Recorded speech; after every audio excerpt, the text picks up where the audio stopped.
Ladies and gentlemen, this is what your future could look like. This is the Changan CS75 Plus.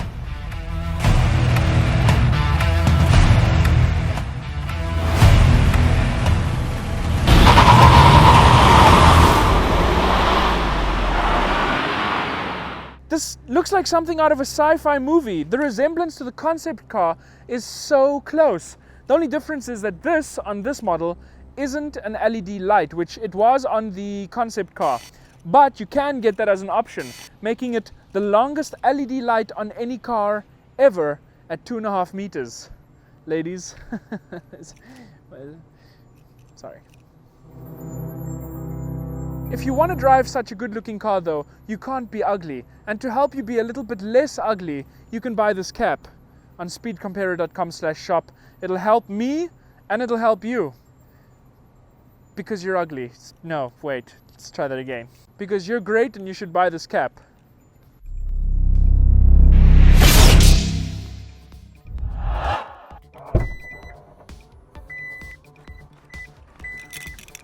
Do you have children?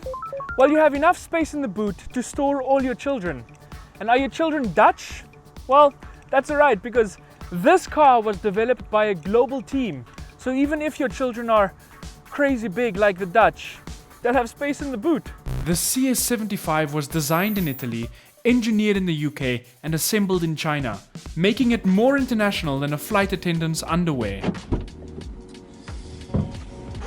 Okay, the Changan CS75 Plus with power opening and closing doors in a car that costs $20,000. Changan has very kindly provided me with a test track. It is 300 or 400 meters long. It's their old test track where they used to test the old Chinese cars, and that's kind of a testament as to how far Chinese cars have come. Before, they would test it on a piece of asphalt that was 300 meters long, and they said, good, send it out onto the road. Now you have different road surfaces, you have different technical corners, they test different, well, they test everything that Western cars would test. In fact, Changan has one of the largest research and development centers in China, and I was fortunate enough to record it. But I am going to test the CS75 on this old piece of course to show you what it's all about.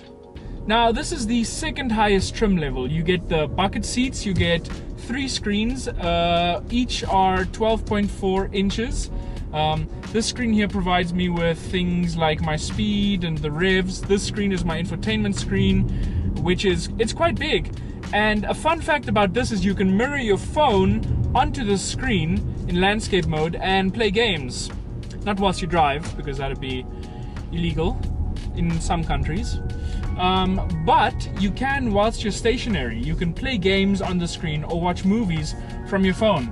And if you're, if you have a problem, you can watch porn on here too in traffic if you're like that, This is the 2.0 turbo variant, which has 233 horsepower and a lot of Newton meters. I think it's like close to 400 Newton meters of torque, which is pretty good if you have an SUV like this. It has an 8-speed gearbox and the gear changes are seamless. In normal mode, look, you want to get into a gap in traffic, you just accelerate a bit, there was a gear change, there was a gear change.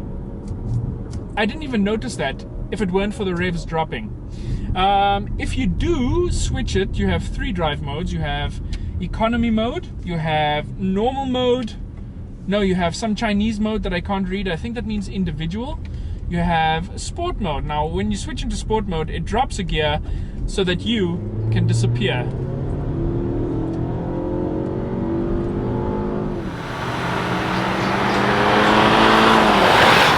Because this car has so much torque and it's front wheel drive, the front wheels are constantly trying to spin when you put your foot down on a wet road surface like this one. And keep in mind, that's in a family SUV that costs $20,000. This trim level is $20,000. And you won't get that value for money with any other manufacturer. And it's not like, the doors are made out of bubble gum and the wheels are, cat toys. It's proper solid build quality like this. I just want to give you guys a little bit of a demonstration here, okay? I can't get it to squeak. Okay, there's a bit of a squeak there, but I mean, this is plastic. on plastic and it's just compressing it. Like this is, if you pushed an Audi like this, it would make the same noise. A cool little feature is when there's a car in front of you, you'll actually see it here in this middle dash. This little dash in the middle is really intelligent. It shows you everything you're doing. If I flashed my lights, it shows me that I'm flashing my lights because two bright lights flash out in the front of the car. It's really intelligent and a cool little trick feature. Now, talking further about the design on the inside, you have this finish here, which feels like metal. I'm guessing it's a sort of plastic. This is metal though, underneath it. You have metal and it kind of gets carried through into this, you know, door handle that's over here. It's just allowed me to unlock the door whilst I was driving. That was a bad idea of me. So coming to China, I have a tour guide, Lindsay, and she's going to teach me how to use the in-car AI that can control everything. Like with this AI, you can control the windows, you can control the sunroof to open it whilst you drive. That way you never have to take your hands off the wheel. So my Mandarin isn't that good. So Lindsay, can you open the sunroof with the AI for us? Okay. 小安你好，打开天窗。 It's opening by itself. 小安你好，请关闭天窗。 Closing the sunroof again. And there's a little animation that shows you that the sunroof is closing. I love that. I really like that. And you know, that's something that China gets right with their tech. Tech doesn't have to be expensive. You know, tech doesn't have to be thousands and thousands of optional extras. It's just something simple like an AI that can control your car. And I love that. I wish more manufacturers did that. Other design features, you have lots of little buttons on the steering wheel, which can be a bit confusing, but they're really easy to use. There's, for example, the distance for cruise control. Here's the, you know, limiter to set the limit of the speed.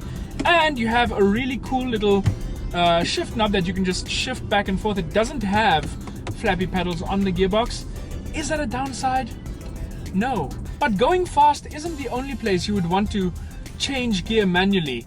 Going up a steep incline is another place, and I'm going to show you how it does that.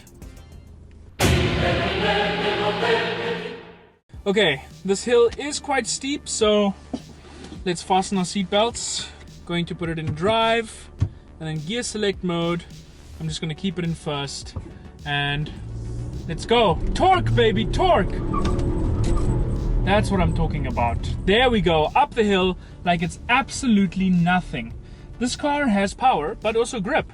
But now coming down the hill is a bit of a different situation. So how do we do that? Well, lucky you ask, because this car has hill descent control, and that you'll find in the third little panel over here on the side. So basically you press it once, and then the music comes on, and now hill descent control is on. So what needs to happen is I can switch on the 360 camera view, and let's go down. Going downhill, I am not touching the brake pedal at all. It's regulating the speed. It's going at a constant 12 kilometers an hour.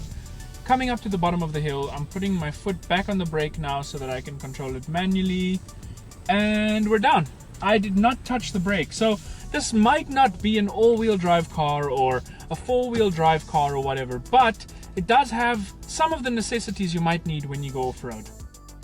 And included as standard as part of the $20,000 package is radar-guided cruise control that comes in handy on these streets.